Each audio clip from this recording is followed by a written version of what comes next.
You've probably seen the viral posts before. Get this house for $10,000 in Japan. Free house in Japan, or live in Japan for free by taking care of an old house. Now, while these types of programs do exist, the reality is that there is almost always some kind of catch. While living in an empty home in Japan for free does sound appealing, it's not all sunshine and roses. There are a lot of things to take into consideration before making a decision like this. And in today's video, we're going to cover everything you need to know about the risks and realities of living in an abandoned house in Japan. So let's get started. What is an Akiya? In order to understand the risks, let's start with what an Akiya is. The word Akiya literally translates to empty house. According to the Japanese Ministry of Land, Infrastructure, Transport, and Tourism, there were over 8.5 million vacant housing units in Japan as of 2021. That number has been steadily increasing in the past decades, partly due to Japan's aging population. In fact, there are many reasons for the high number of empty homes in Japan, including inheritance of a home without any interest in keeping it by the heirs, people leaving rural areas to move to cities for job opportunities, and the high costs associated with demolishing an old house. As a result of this, there are entire towns that have been abandoned and left in ruins. This creates several problems for local governments who are struggling to figure out what to do with all of these empty houses. One solution that they have found is to sell these homes for very cheap in order to get rid of them and entice people to move to those areas and revitalize the communities. The good news is that there are actually quite a few government programs that will help foreigners buy an abandoned house.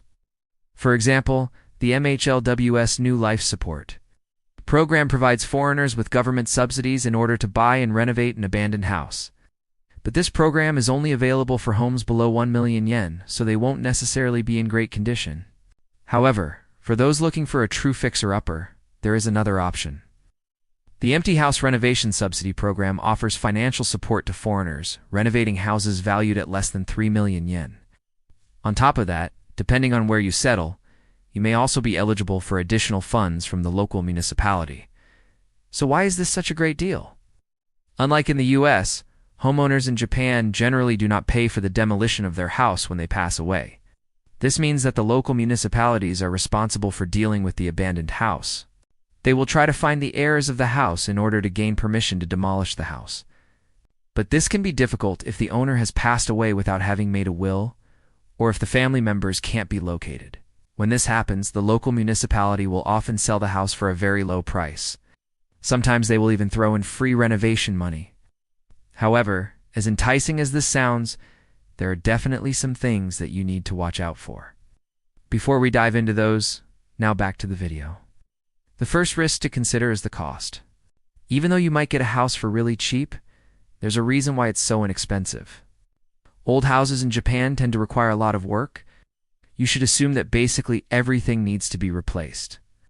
Things to consider are insulation, flooring, plumbing, wiring, heating and air conditioning, roofing, windows, doors, and pest control.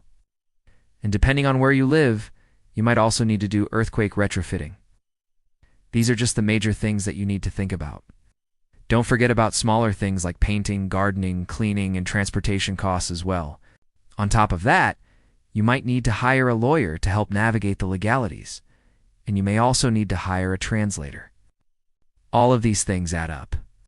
We've seen estimates that say that renovating an old house can cost anywhere between $500,000 and $2 million. And even if you do most of the work yourself, it's still going to be expensive. On top of the renovation costs, you also need to factor in ongoing maintenance costs, property taxes, and garbage collection fees. No. 2. Legal complications. Another thing that you need to watch out for is legal complications.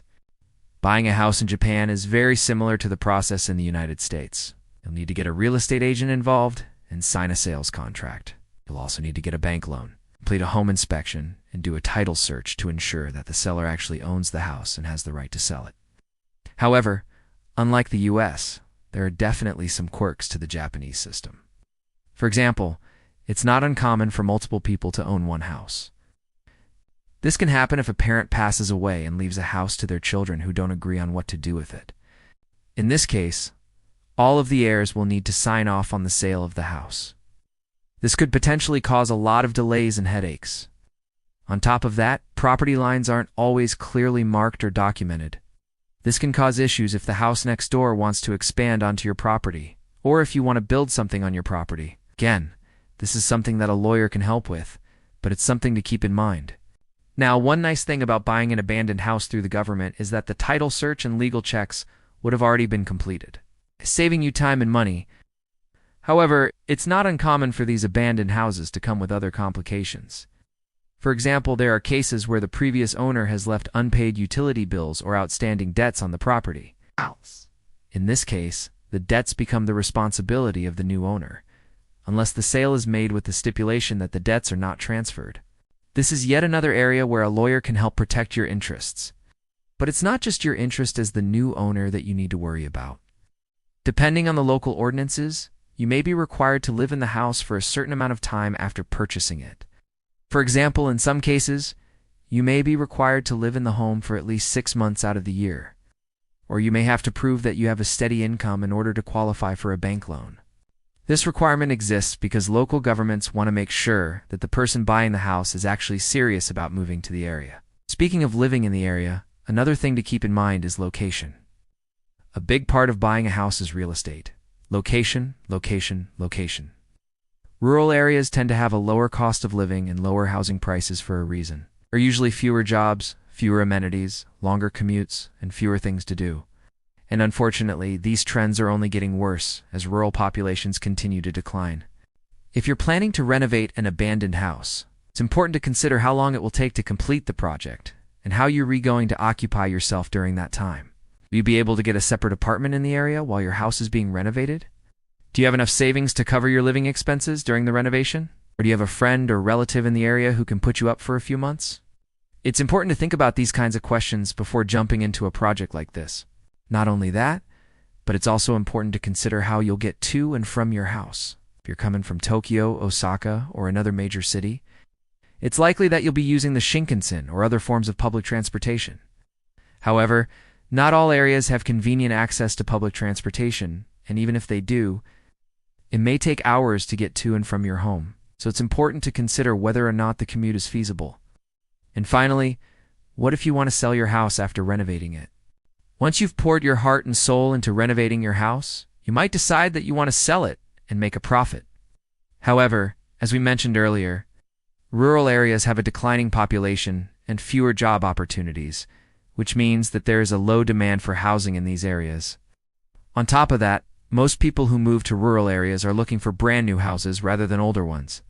Since foreign buyers are also fairly rare, you might have a hard time finding someone to purchase your house. Even worse, you might have to pay to have your house demolished.